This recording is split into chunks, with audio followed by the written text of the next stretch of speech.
Ini uang jajan buat kamu, cukup kan? Tanya Nafisah saat memberikan 5 lembar uang berwarna merah. Ini kebanyakan bunda, 2 lembar aja cukup, kata Humaira yang mengembalikan 3 lembar uang itu ke Nafisah. Kamu simpan aja buat jaga-jaga, kata Nafisah dan Humaira menganggukkan kepalanya. Mama Putri nggak kasih kamu uang ya, soalnya dilarang sama bunda kamu, kata Mbak Putri. Aira juga nggak mau terima, nanti kebanyakan uangnya. Aira sudah sangat senang Mama Putri sama Davi ikut ke sini, kata Humaira. Makasih Mama Putri atas baju sama makanannya, ucap Humaira. Iya, sama-sama sayang, kata Mbak Putri dan mengusap kepala Humaira dengan lembut. Kamu belajar yang rajin ya, dan jangan lupa makan nanti sakit, kata Nafisah. Iya bunda, kata Humaira dan kedua perempuan itu berpelukan. Jangan sering-sering begadang ya, dan kalau ada apa-apa langsung hubungin bunda, pesan Nafisah dan Humaira menganggukkan kepalanya. Nafisah dan Humaira melepas pelukan mereka dan Humaira berganti berpelukan dengan Mbak Putri. Jaga kesehatan kamu ya sayang, kalau kamu sudah nggak betah di sini, langsung telepon mama, biar mama jemput sama papa, kata Mbak Putri. Mbak, tegur Nafisah. Bercanda, kata Mbak Putri. Sampai ketemu lagi sayang, sambung Mbak Putri dan mencium puncak kepala Humaira. Humaira dan Mbak Putri melepas pelukan mereka dengan senyuman manis di masing-masing bibir. Sanagih, kamu masuk, kata Nafisah dan memberikan 3 paper bag besar ke Humaira. Dadah Davi, nanti kita main lagi kalau kakak pulang, kata Humaira dan menerima paper bag yang Nafisah berikan. Setelah berpamitan dengan Humaira dan Humaira masuk ke dalam area pesantren, Nafisah beserta rombongannya masuk ke dalam mobil. Pak, kita langsung pulang ke rumah. Nanti Mbak Putri biar saya saja yang antar, soalnya saya mau nginep di sana, kata Nafisah ke sopir. Iya non, kata sopir. Nanti bunda tidur sama Davi, kata Nafisah dan mengambil alih Davi dari pangkuan Mbak Putri. Iya, main sama bunda, kata Davi dengan bahagia. Iya, nanti kita main sampai tengah malam, kata Nafisah. Sekarang Davi tidur dulu biar nanti malam gak ngantuk, kata Nafisah karena sebenarnya Davi sudah sangat ngantuk tapi dia tahan. Tidur sama bunda, kata Davi dan mengubah posisinya menghadap Nafisah. Davi memeluk perut Nafisah dengan tangan kecilnya dan menyandarkan kepalanya di dada Nafisah. Sekarang Davi tidur, kata Nafisah dan menepuk-nepuk pelan pantat Davi. Sebenarnya Davi itu anak mama atau bunda? Kok lebih patuh dengan perintah bunda daripada mama? Kata Mbak Putri dengan mencubit lembut pipi Davi karena arah wajah Davi ke Mbak Putri. Anak bunda, kata Davi dan setelah itu mengalihkan wajahnya dari Mbak Putri. Oke, mulai sekarang Davi tinggal saja sama bunda, biar mama sama papa buat anak yang baru, kata Mbak Putri pura-pura merajuk. No, kata Davi yang tidak mau punya adik.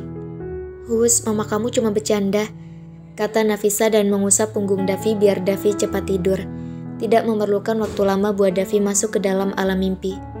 Apalagi saat punggungnya diusap-usap dengan lembut, membuat Davi semakin mengantuk. Mbak sama Bang Gafar gak ada rencana tambah anak lagi?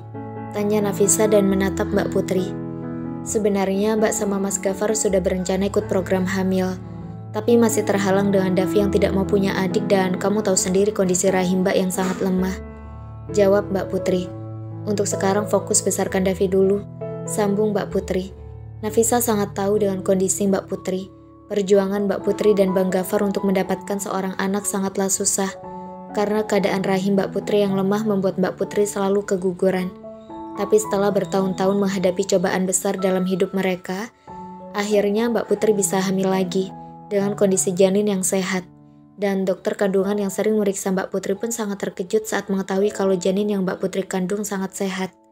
Bahkan selama kehamilan Mbak Putri tidak mengalami kesusahan sedikit pun. Semuanya berjalan dengan lancar seperti ibu-ibu hamil lainnya. Itu mukjizat yang sangat besar untuk 2 keluarga besar dan mereka sangat bersyukur karena Allah Subhanahu wa Ta'ala mengabulkan doa-doa mereka. Mbak jangan bilang seperti itu, belum tentu rahim Mbak kembali lemah seperti dulu, kata Nafisah.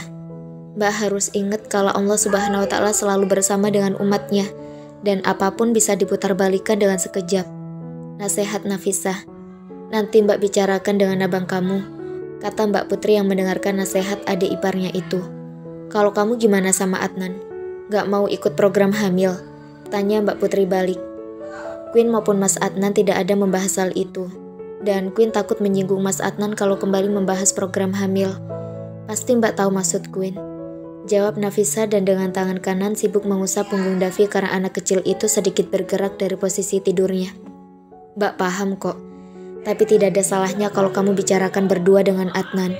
Mungkin dengan ikut program hamil, kamu bisa hamil dalam waktu dekat, kata Mbak Putri yang memberikan sedikit nasihat kepada Nafisa. Queen pikirkan dulu, kata Nafisa dan Mbak Putri menganggukkan kepalanya.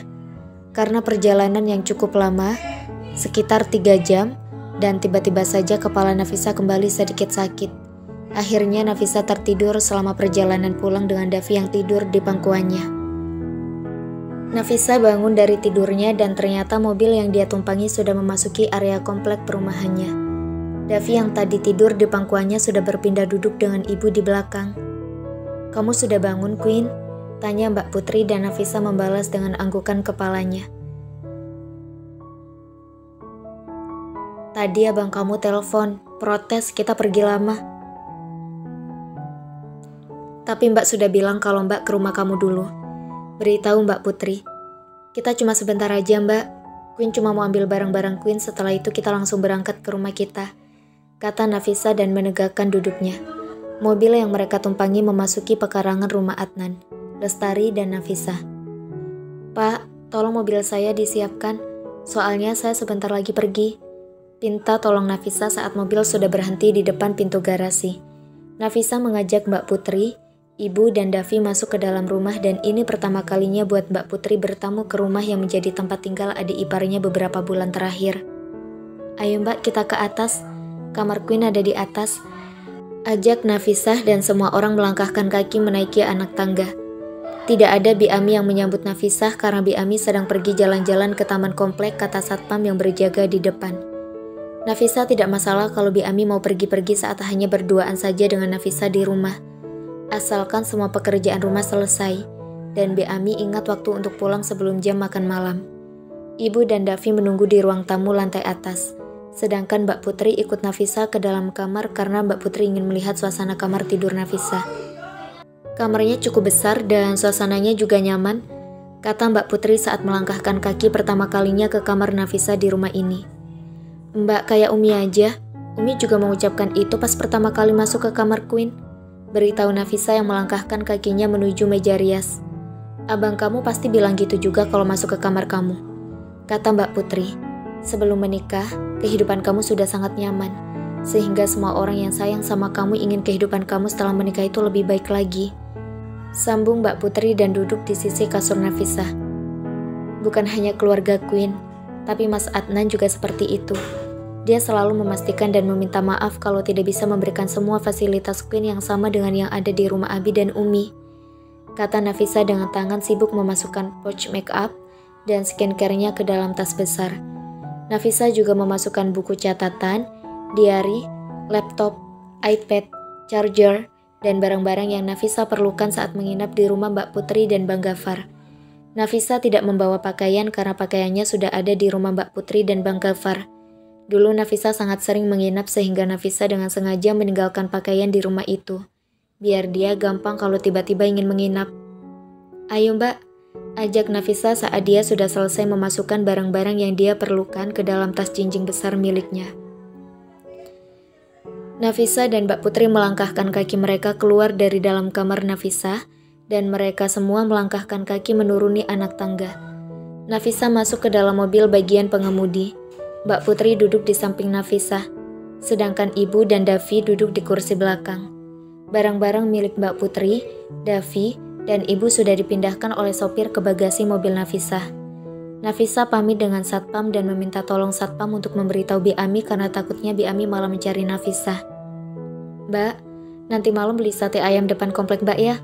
Queen lagi pengen makan sate ayam yang itu, request Nafisa saat mobilnya baru saja meninggalkan pekarangan rumah. Tidak ada angin apapun, tiba-tiba saja Nafisa sangat ingin makan sate ayam depan komplek Mbak Putri dan Bang Gafar. Nafisa merasa kalau dia harus mendapatkan apa yang dia inginkan dengan cara apapun, karena dia ingin banget sate ayam itu. Iya, nanti Mbak minta Bibi buat belikan, kata Mbak Putri yang mewujudkan keinginan Nafisah. Pokoknya nanti saat makan malam sate ayam itu sudah ada di atas meja, kata Nafisah. Iya, sekarang juga Mbak telepon Bibi untuk pergi belikan sate ayam, kata Mbak Putri yang langsung mengambil HP miliknya dari dalam tas dan menghubungi salah satu bibi yang ada di rumah. Mau berapa tusuk? Tanya Mbak Putri ke Nafisah. 30 tusuk tanpa lontong, Queen mau makan satenya saja, jawab Nafisah dan Mbak Putri langsung menyampaikan dengan bibi yang sedang terhubung lewat panggilan suara. Mbak Putri menambah lebih banyak sate ayam untuk orang rumah, serta tidak lupa belikan sate kambing kesukaan suaminya. Mbak Putri meminta bibi untuk memisahkan sate ayam Nafisah biar tidak susah-susah lagi buat ngehitungnya, dan biar lebih mudah saja menyajikannya nanti. Kamu kok kayak aneh gitu? Kata Mbak Putri heran dan memasukkan kepala HP-nya ke dalam tas. Aneh kenapa? Tanya Nafisah yang kebingungan. Aneh aja gitu, tiba-tiba kamu mau makan sate ayam sebanyak itu, beritahu Mbak Putri. Perasaan Mbak saja, kata Nafisah. Queen cuma lagi pengen saja dan sudah lama juga Queen tidak makan sate ayam depan kompleks Mbak, sambung Nafisah. Mbak Putri hanya menganggukkan kepalanya dan tidak berpikiran aneh-aneh tentang perubahan Nafisah yang dia rasakan sekarang. Mbak Putri pikir itu hanyalah perasaannya saja atau halusinasinya karena kecapean setelah menempuh perjalanan jauh. Sore ini jalanan sangat macet, sehingga mobil yang Nafisah kendarai harus menempuh waktu yang lama untuk sampai di rumah Mbak Putri dan Bang Gafar. Yang biasanya menempuh kurang dari 1 jam, sekarang mereka harus memakan waktu hampir 2 jam untuk sampai di rumah, karena terjebak macet dan tidak ada jalan lain untuk menuju rumah Mbak Putri dan Bang Gafar. Kedatangan mereka langsung disambut oleh Bang Gafar di depan teras rumah. Tapi Bang Gafar tidak akan bisa marah karena ini salah jalanan yang macet, bukan salah mereka yang sengaja pulang lambat. Nafisah dan Putri langsung masuk ke dalam rumah, dan Nafisah masuk ke dalam kamar tamu yang sering dia gunakan untuk bersih-bersih karena sebentar lagi azan maghrib akan berkumandang, dan Bang Gafar mengajak sholat berjamaah di musola rumah. Selesai sholat maghrib berjamaah, mereka langsung berkumpul di meja makan buat makan malam. Dan Nafisah memakan 30 tusuk sate ayam sendiri dan membuat Bang Gafar dan Mbak Putri heran dengan kelakuan Nafisah yang seperti orang kelaparan dan takut makanannya diambil oleh orang lain.